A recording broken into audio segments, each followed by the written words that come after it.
All right. Good morning. Happy Saturday. Today is our first Saturday Academy class.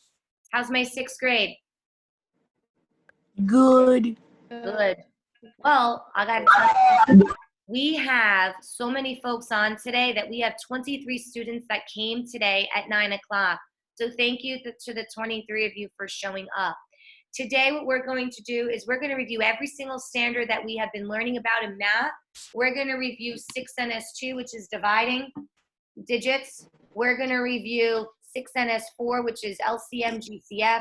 We're going to review integers, positive and negative numbers. We're going to review ordering and graphing integers on a number line. And we're going to review the absolute value. I know it's redundant, but the reason why we're doing it is because when we finish Unit 1, we're almost done with it. You're going to be having a Unit 1 exam, okay? So I want to really make sure we have a solid foundation on those skills. So without further ado, make sure, one, your cameras are on. I see one camera off. I need it on.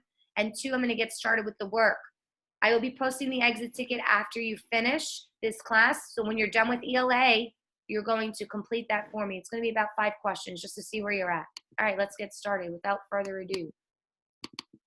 Let me now go into my, let me just say, remind me tomorrow. Let me go into Google Classroom, guys. And let me go bring it up. And if I call your name, just like in class, you know, you keep the camera on, you raise your hand, and you participate. And by showing up, you earn extra points. All right, so here's today's lesson. Okay, I'm going to download it with Cami, just like we always do in class. Okay, so Saturday school is going to be used as a review based on what I see, and also I'll be teaching you new things that we'll be learning throughout the week, so you'll be ahead of everybody. But this week is just strictly a review based on what we've been seeing.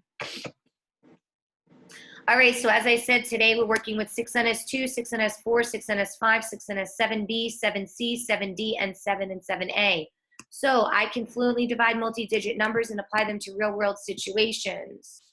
And then we have I can find the GCF and LCM of whole numbers, and I can explain how positive and negative integers are used to describe quantities that have opposite values and directions, and I can understand that positive and negative have opposites and how to order rational numbers. Okay, Anaya, you're going to start me off. I'm just going to go popcorn you across the screen. Since you're the first person that I see, Miss, can you please read to me question 1? What do we have to do? Okay. Question 1. Sea level is located at elevation of 0 feet. Here are elevations of some locations in Death Valley National Park. Determine whether each of these locations has an elevation above or below sea level. Okay. So looking at the bottom, campground, can you tell me, is that above or below, dear? Look at the integer, negative 918. Where do I place that? You place it on location below sea level. Okay. Because it's what kind of integer? Negative. Campground, right? Negative. If you want to take notes, feel free to. All right, Anaya, what other integers are negative here? Give me the other 2 integer locations. It's Park Hotel and Visitor Center. And what's Park Hotel's location? Park Hotel's location is 790 feet above below sea level. And the Visitor Center? It's 96 feet below sea level. Perfect. All right, Anaya, since you did so great with that, finish up problem 1 for me. Can you give me the integers or the locations that are above sea level, please? The gas station is 6,926 feet above sea level. The ranger station is 30 feet above sea level, and the gift shop is 4,000 feet above sea level. All right, so let me just, so 6,296. She said the gift shop, and what was the other one? And the ranger station. And what was the ranger station location, please? 30 feet above sea level. Okay. Questions, comments, concerns, guys, about this? Okay, just pay attention. We're just reviewing these standards because you will have an exit ticket. Just one exit ticket, very quick. All right, thank you. Question 2, Adam. Please read this for me, please. Question 2 on my screen. I'll make it a little larger. I'll make it at 125. That way you can all see it. The temperature rose 4 degrees Fahrenheit in the afternoon and fell 3 degrees Fahrenheit in the evening. Use a number line to find the total change in the temperature at the end of the day. All right, so if something rises 4 degrees, Adam, is that a positive or negative integer? That's a positive. Okay, I'm writing that. And if something fell, it's how much? That's a negative. Okay, so let's look at this, right? We're at positive 4, right? We always start in the center, which is 0. We rise to 4, right? So check this out. 1, 2, 3, 4. Now, Adam, if the temperature fell 3 degrees, right? Right, R, L, left. Do I move to the right or to the left of 4? You move to the left of 4. How many? 3 times. Okay, so we're here now, and we're going to go back 1, 2, 3. What do we arrive at? At 1. 1 degree. Does everybody see how we got that? I hope so. Yes? Let me see a thumbs up on my screen. Let me check my slideshow going on. I should see a thumbs up if you understand question 2.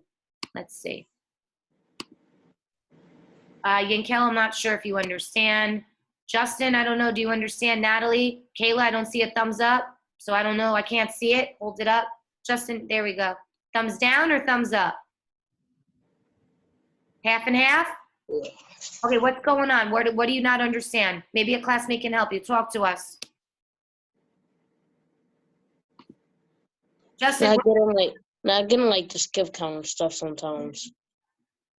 well, we're not, what do you mean skip count?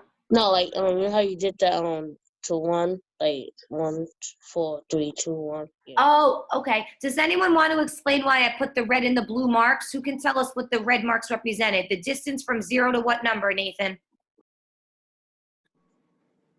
To 4, and then the red one is to the -3. Does everyone see that? Does everyone understand the reason why I put that? Is because when you start, okay, Justin, that was actually a really good question. I don't want you to like think like, all right, like, you know, I don't know what I'm doing here. But when you look at it from 0 to 4, right, in the red, as you saw me do with your help, we went 4 units. Now, since it fell down, you all told me it was a negative number, so we have to jump back 3, and we end up at +1. So that would be the new temperature change. Justin, does that answer your question now? Yes. Okay, you sure? All right, let's do the next one. All right, next up on my list to read and participate is going to be Mr. Steven Melendez. Can you help us out and read problem 3 on the screen for me?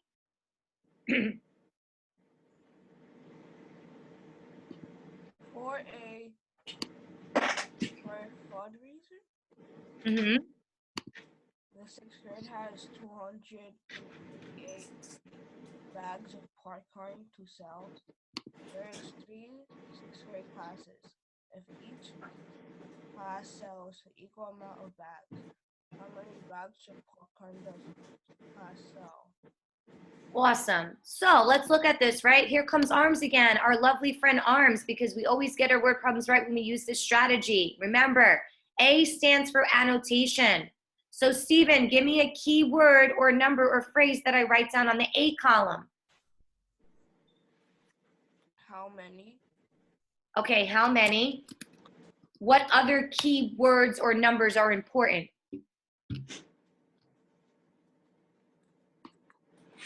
What's the key number here? How many bags of popcorn are there?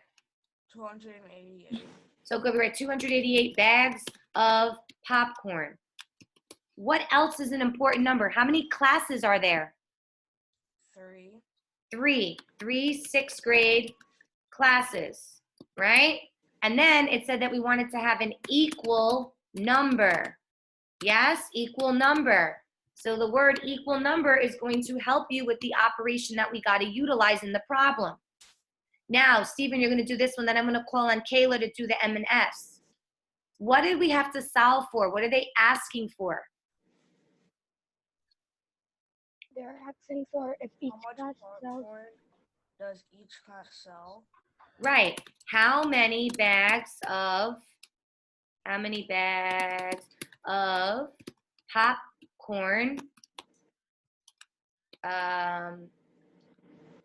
popcorn, sorry guys, does each class sell. Meaning, Kayla, what operation are we going to do to figure out how much popcorn each class gets? Are we going to multiply, divide? What are we going to do? Talk to me.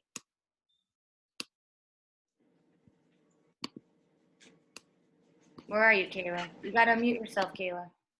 I want to hear from you. Divide. Now, right, modeling it, we're going to write the operation is division. Now, what are we going to divide? Kayla, what numbers are we dividing? What by what?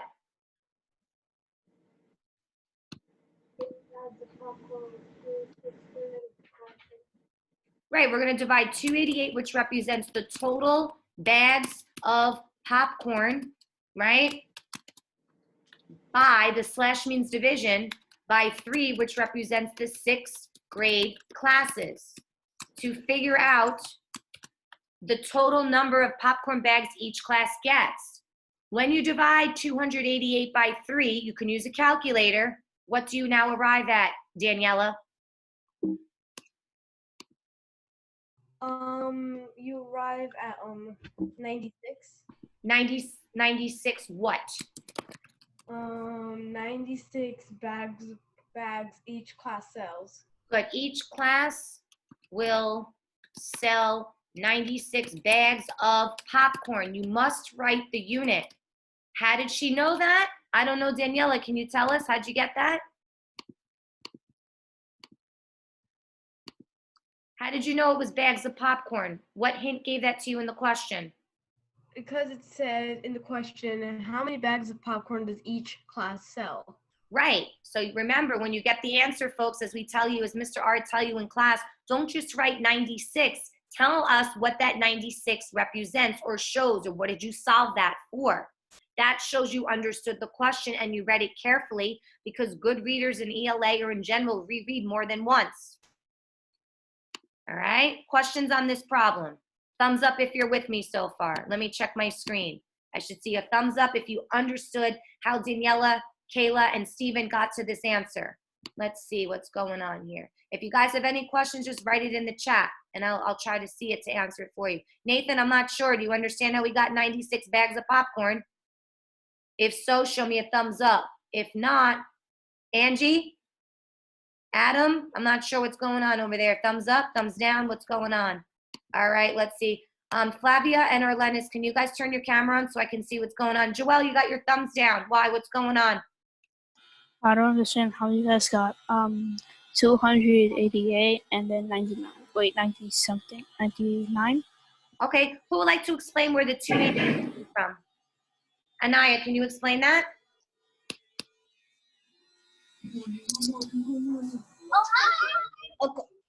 Okay.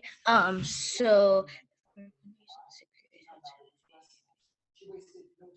what was I supposed to answer? Oh, yeah. So the student asked you, he doesn't understand where the 288 came from and where the 96 came from. Can you explain quickly for us? Oh, where the 288 came from is basically when they were dividing how many bags of popcorn should they get to the three sixth grade classes. Mm-hmm. And then the 96 represented, again, what was that? I think you said it, but just say it The one more. 96 bags of popcorn. All right, so Joelle, the 286 was the total bags of popcorn, and we want to take that number and we want to put it into 3 different classes. So if I take each bag of popcorn and put it in 601, 2, and 3, for example, each class is going to receive 96 bags of popcorn. Does that make better sense for you? Yes? No? Maybe so? Yeah. Okay. Okay. Sure. Good? Speak to me. Yes? No? Maybe so? All right. Yeah. Okay. Joelle, can you read question 4 now? I want to hear from you. For exercise, Liana swims every 6th day and jogs every 8th day. If Liana runs and swims today, how many days will she run and swim again on the same day? All right, so Joelle, you're going to give me the A and R column, and Leanna, you're going to do the M and S column since it has your name in the problem. Man, we keep getting a lot of students in here. I got to go once I finish. All right, so Joelle, help me out. What's something that I need to write under the A column, the annotation? What's an important number or phrase here from the question that you just read? She jogs every 8th day. And Okay, so 8. So I'm going to write 8-day equal jogs. Next. and those 6 days she had how many days does she swim? The 6 days. And there's one other important word. If you look at the question carefully, it says, if Leanna runs and swims today, how many days will she run and swim again on the same day? What's the key word there? We're missing one more phrase. Um, You got it? Say it. the LCM. We're going to find the LCM, but we're looking for same day, right? So what do we find Oh, in the LCM of? Yep, you're right. that find the amount of days. Wait, find how many times she jogs and swims on the same day. Right, of what two numbers? What are the numbers in the problem? 6 and 8. Perfect, 6 and 8. Hold on, I just had to admit another student. All right, so guys, these are review problems, and I told you why. We just want to strengthen it because we're almost at the end of our unit now. All right, now, Leanna, since it has your name in it, I think you're in here. I think I omitted you. I just don't see you on the screen at the bottom. Leanna, can you take over and do the model? And another student's coming in. Can you do the model and the solving for us? So we need to find the LCM of 6 and 8. Just like write the LCM of 6 and 8. Mm-hmm. And then Go ahead, I'm listening. for solve, we have to find LCM. And how do we do that? Right. We have to find the multiples. So put 6 times. Oh, wait, hold on. If you say 6 times something, those are actually called the factors. Remember, GCF is factors, multiples, we skip count. So you're going to give me the product of 6 times 1, 6 times 2. So go ahead, 6. 6 times 2, which is 12. Good. Then, I'll just go by that. 630, wait. So 6 times 1 is 6, 6 times 2 is 12, 6 times 3 is what? 18. Good, 6 times 4? 24. 30. 36. Good. 42. Okay, I think we can stop there. 42 and 48. All right, let's now do the multiples of 8. You ready? Same thing, but with the number 8 now. Skip count by 8. 8. 16. 24. 32.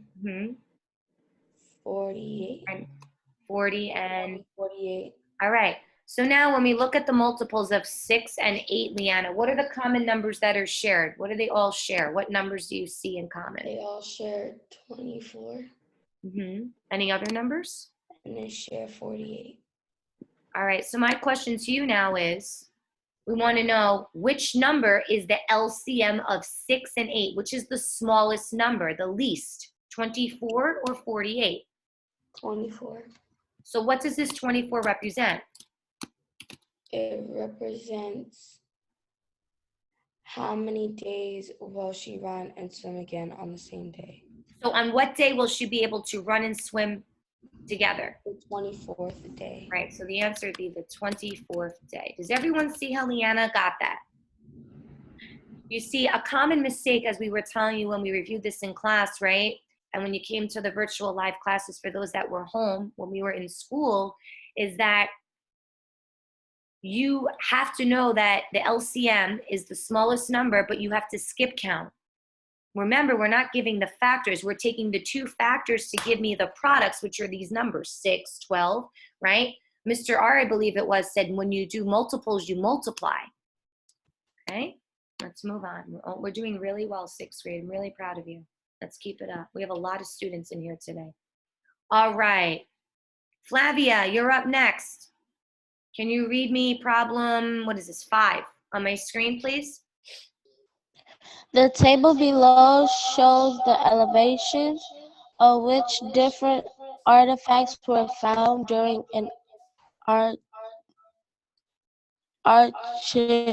archaeological dig.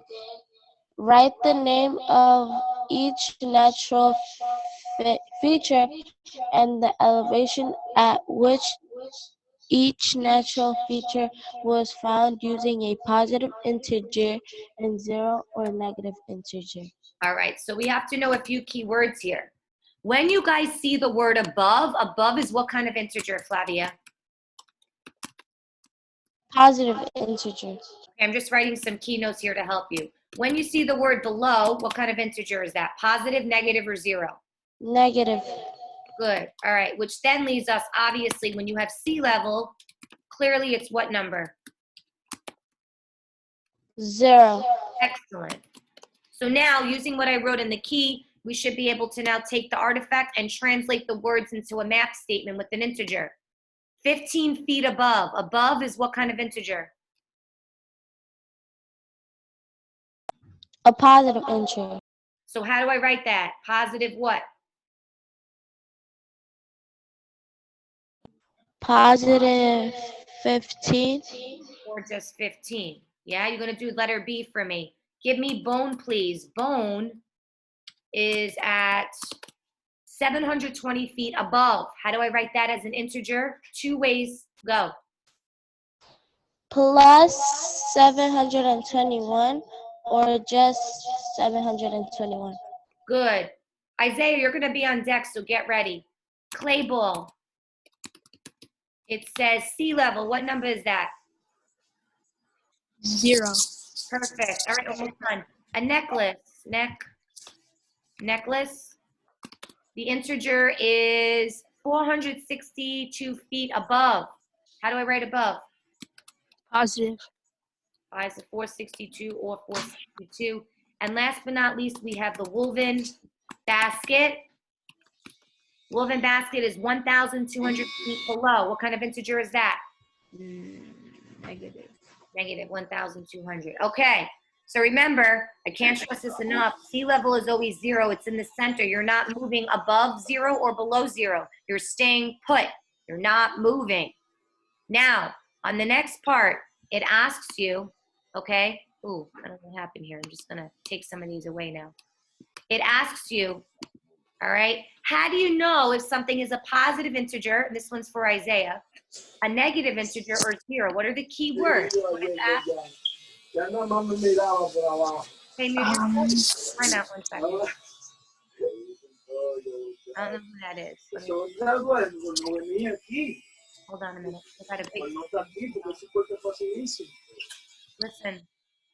All right. I got it. I figured it out. All right. Sorry about that. All right. So, Isaiah, if we have the word above is what kind of integer? When you have above sea level, what kind of integer is that, Isaiah? Positive. Good. Okay. Can you do the opposite above, which is what? Negative. So below sea level is negative. And when we have sea level, Isaiah, it's what kind of integer? I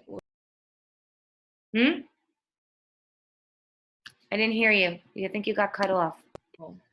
I don't think it would be. It would just be 0. That's right. Because it's in the center, right? You're not moving. It's right. It's right in the center of our number line. We always start with 0 when we count. 0 is an integer. Remember that. Questions, comments, concerns. We've done many questions like this. All right.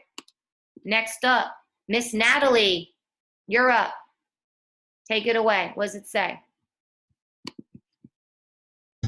Emily's putting together snacks bags for her classmates. She bought 18 granola bars and 9 apples. Each snack will have the same number of granola bars and apples. Does Emily have enough food to make 10 bags? All right, so Natalie, you're going to do the A and R column. Emily, you're going to do the M and S column. Okay, Natalie, tell me, what do I annotate? She got 18 granola bars and 9 apples. Okay, there's something else. Same what? 10. Same number, right? Yeah. says, does she have enough food to make 10 snack bags? Right?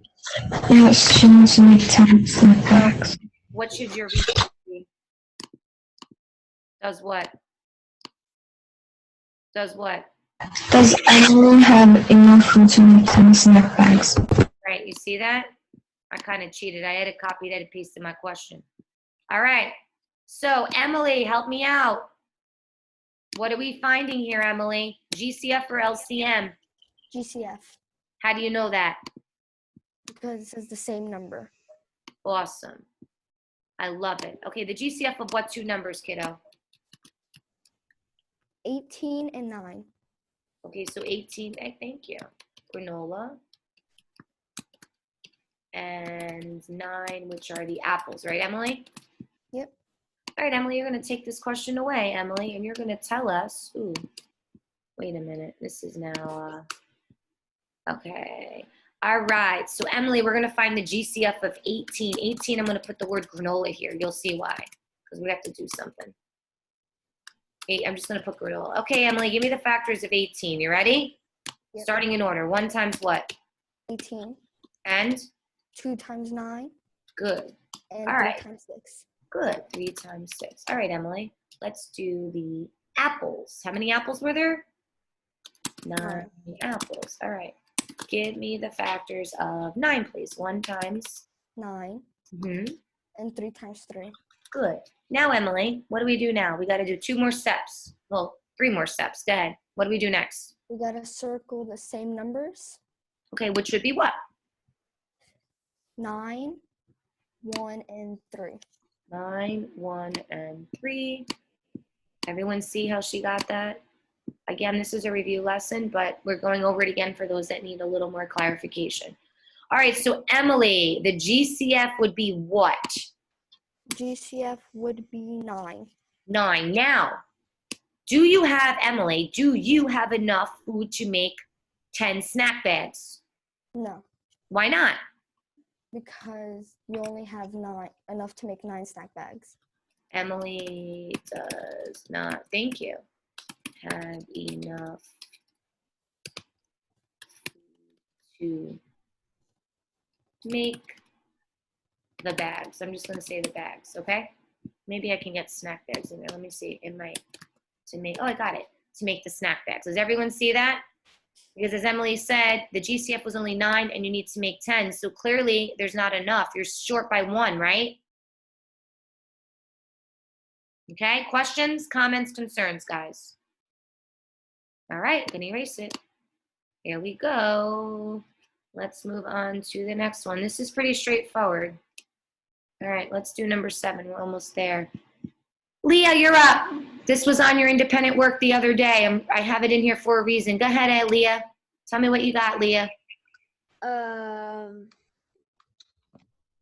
Wait, was in our independent work, I think. Go ahead. Go ahead, read the problem. We're doing it again because the numbers were low, guys. Go ahead. Which point on the number line represents the number below represents the number? Which number line represents point at? Oh wait, sorry, this one. Number 7. Okay, that's opposite of -5. So what's the opposite of -5, Leah? The opposite of -5 is +5. Right. So we know that the opposite of a negative is a positive. Therefore, we're looking for a point that's in the positive section and has to be at 5.5, or 5.50 is the same, or 5.5, right? 5.5. Now, let's look at this, right? Or this is the same as 5 and 1/2, okay? I don't know how to put fractions on here, but you get it. So let's just go question by question, and let's go dissect this, pull this apart. So I want to do a little bit of an extension here. Leah, what is point P graphed at? -5 what? Look at the number line. What is P point at? It's after 5, but not -6. So what's in between? -5.5? Yeah, -5.5 or -5.5 is all the same. Okay, let's look at point Q. Okay, what is the location of point Q? It's in between 0 and -1. So what would that be? It would be -1.5. Yep. Or Yep. oh, okay. So -0. Well, not 1.5, -0.5, which is the same as -1/2. Yeah. Everyone with me so far? Please speak now if you have no idea. If you're like, Miss, I don't know what you're talking about. Now's your chance. All right. Let's look at point. What do we got? Point R. Point R, what's that location? It's in between 0 and 1. So what kind of number is that? Positive or negative? That's positive. Okay, so we have 0.5 or 1/2, right? Mm-hmm. And now let's look at point, what is it? S. It's in between 5 and 6. So what kind of number is that? Positive or negative? Positive. Right, so it's 5.5, or we say 5 and 1/2. Okay, this is not a trick question. The thing is, people don't read, and when you don't read, you get it wrong. So now, Leah, the opposite of -5.5 you said was 5.5. So which point is at positive 5.5? P, Q, R, S? Huh? Point P. Point S, sorry. Point S, right? Point S is right here. I'm going to put a circle on it. This is 5.5. Now, in the red circle, this represents the opposite. The opposite of a negative is a positive. Therefore, it has to be point S as in Sam. Make sense? Everyone, you guys with me? I know it's early, but you guys with me? Okay, you sure? All right. Who's trying to be a minute in here now? Oh, Mr. Adelphus is coming back. All right. Question 8. Samiri, Mr. Hollins, can you read me question 8, sir? I need to hear from you now. Samiri? Number line represents point M. Says which number line represents point M at -2 and point N at 1.5. All right. Samiri, point M, is that at the positive or the negative? M is at the negative. All right, so let's look at it. M is in the negative. So if M is in the negative, are we going to have it to the right of 0 or to the left of 0? The left of 0. Okay, so let's look at point M at choice A. Is point M graphed on the negative integer? Yes or no? Is this point in red in the negative side? Yes. Yes, so that could maybe be an answer. Let's see. In choice B, is point M, and I'm going to circle it in purple, is this on the negative?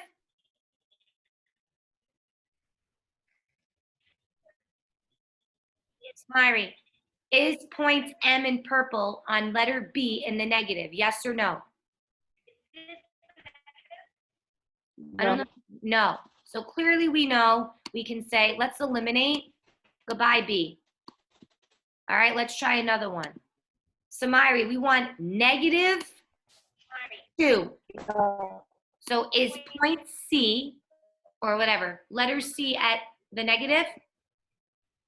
Answer choice C. Is that M in the negative side? So it's not, or it is? Look at the number. It says -2 is M. We want -2 for M. Okay, and clearly we know that D is on the positive. So now you're left with 2 answers. So we know that M has to be on the negative, and it says here that N is 1/2. Is that positive or negative? Negative. 1/2 is a negative integer? If you got 50 cents, you got negative money? You owe me money? Positive. Right, it's positive, so it's going to be on the right side of the number line. So looking at choice A, is M on positive 1/2? Positive.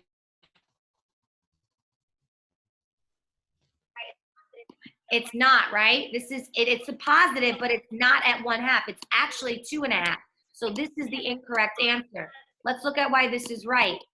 The M is right. The M is negative, and the N has to be positive. And so in between 0 and 1 is 50 or 1/2, right? Half of 100 is 50. Half of $1 is 50 cents. So this is why choice C, as in cat, is the correct answer, okay? On your independent work, guys, some of you guys were picking choice, which one did you pick? You guys were picking actually choice D because you weren't reading carefully, and a lot of students were picking choice A because they didn't see the negatives, or they just rushed and they just said, okay, well, that's in the negative and that's in the positive. Let me pick that answer. You have to do what we did here. It helps you eliminate. It's a test strategy, not just because of the state test, just in general. All right, this one's a little tricky, so I am going to call on Lorena. I need to hear from you, Lorena. Can you read number 9 for us, and I'll walk you through it? Two whole numbers have a least common multiple, LCM of 60. Each number is less or equal to 12. The greatest common factor, GCF, of two numbers is 2. All right, that's a lot of information, right? So Lorena, we gotta find out the GCF and LCM, yeah? So we're gonna find the GCF of all the answer choices, of 6, guys, of 10, of 12, of 5, and 15. All right, this one is also another test question. All right, so we're gonna list the factors, Lorena, of 6. What numbers make up 6? 1 times what? 1 times 6. And? 3 You got it, 3 times what? 2. 2 times 3, perfect. Let's do 10. Okay, we're gonna do choice A. Give me the factors of 10, please. 1 times what? 1 times 10. And what, 2 times? 5. All right, good. We're gonna now do the LCM of those two numbers. You'll see why. I'm gonna try to make it as easy as I can. We're gonna do the LCM now. So to find the LCM, we skip count, okay? So I would like for you to give me the factors, the LCM of 6, starting at 6, ending at 60. So 6 times 1, 6. 6 times 2, 12. You continue. 12. 6 times 3 is what?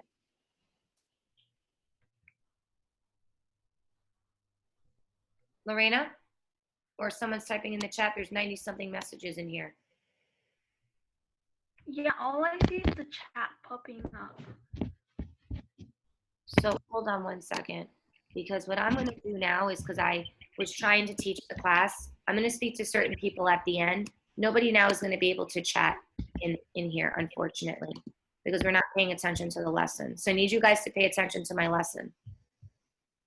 Does that make sense? Because I don't know what we're doing, but it needs to be focusing on the work and not worrying about what people are saying in the chat, because you're supposed to talk about math. Don't worry, everything is saved. I'm going to go back after. Look out for an email from me. All right, so this would be 18, right? 6 times 3 is 18. 24. 30. Oh, yeah, 30, you're right. I tricked you. 30. 36. 42. 40. 54. 56 and 60, right? Okay, let's do 10. Ready? Count me multiples of 10. 10. 20. 30. Yeah. 40. Yeah. 50. 60. All right, let's check here. We have to have a number that's less than or equal to 12, and the GCF has to be 2. Well, let's look at this, right? Okay, so the GCF would be 2 of 6 and 10. Do we agree? Do we agree? And the LCM of these numbers would be what? 60, right? I'm not saying that this is the answer, but this, I'm going to circle it. It's not the answer. This could be a possible answer. Let's just look at 5. Does 5 have it? Does 2 go into 5, guys? No. So clearly we know, right? And again, A is not just the answer. We're not sure yet. That's why I circled it. So we're going to say goodbye. Okay. Does 2 go into 15, guys? No. So clearly we know that it cannot be that. So now we're left with either choice A or choice C. Let's go find we got to find now the GCF of 12 and the LCM of 12. Does that make sense? Did that help you out? Leanna, you look confused. What's going on? Talk. No, my dog just bit me, that's why. Oh, I'm sorry. All right, let's find the factors of 12, Leanna. 1 times what, sweetie? 1 times 12. Mm-hmm. 2 times 6. Mm-hmm. 3 times 4. Oh, whoops, not 3 comma 4. 3 times 4. All right, let's go now find the LCM of those numbers. 12, Leanna. Count by 12s for me. 12. 12, 24, 36, Mm-hmm. 48, Mm-hmm. and 60. Okay, so now we want to find, right? We're looking at choice C now to see if either it's C or A. So we want to find the GCF of 10 and 12. So let's look at 10. I'm going to circle it in dark blue now. So we're going to look at the dark blue. They share, wait, I didn't put the shade. They share a 1. Oh, wait, they share a 1. Oh, wait, okay. 1 and what else? They also share. So they share a 1. They share a 2. So we know that is the GCF 2. It says the GCF has to be 2. Is that true between 10 and 12? Is the common number 2? Yes. Now we want to know if their LCM is 60. So here's 10. The LCM of 10 and 12 is 60. Mm-hmm. I feel like I made a mistake here. I did make a mistake because if you look at 6 and 10, the GCF is 30. Do you guys see that? The LCM of 6 and 10 is 30. Does everyone see that? It's not 60. So therefore, it has to be choice C. Does everyone see how we got that? Yes? Okay. So the answer was C, both 10 and 12, for what I just demonstrated for you. All right, we're almost done. I think we have like 2 more left. Oh, these are easy. All right, Ian, I want to hear from you. Write each as a positive or negative integer. Help me out, kid. A, you owe money. Is that positive or negative? Negative. Negative 25. Oops. Minus $25. All right, you're still up, Ian.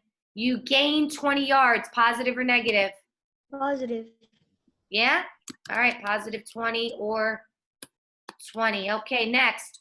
Ground level, 2 below. Negative. Good. Depositing $130 in an account. Positive or negative? Positive. Oh, yes. You remember. And withdrawing money. Positive or negative? Negative. Questions on that? Okay, pay attention because question 11 you will see on an exit ticket.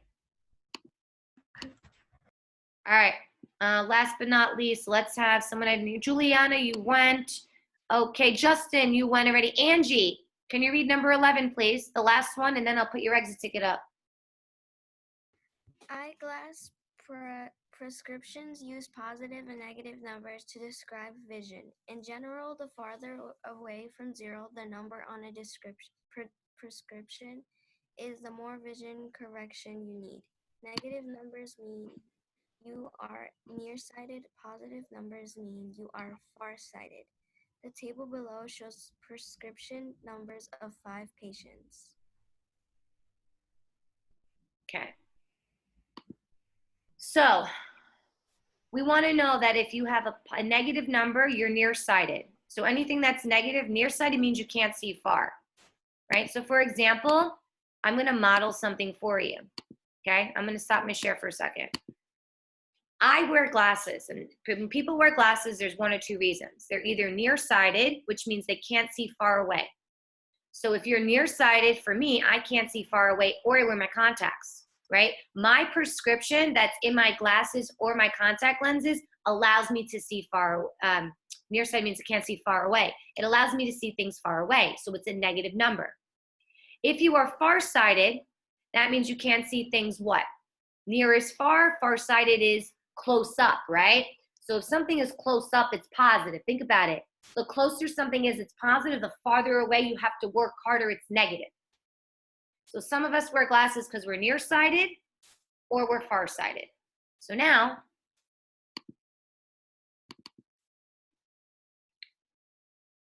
let's take away this question. 3 patients, what are, huh? We're going overtime. No, actually this class ends at 10 o'clock. It's 9:47. During the school day, the classes will be an hour long starting Monday. So Saturday school is 1 hour for math, but thank you. All right, which 3 patients are nearsighted? So nearsighted is a negative number. So which 3 patients have negative prescriptions? Go ahead, Noah. A, C, and E. So we write A, C, E. Next student, whoever's hands I see. Which are farsighted? Farsighted is positive. Abigail. B, D, B and D. Okay?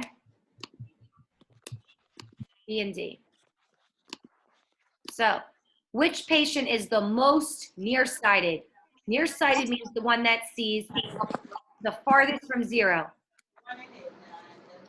Which patient is the farthest from 0?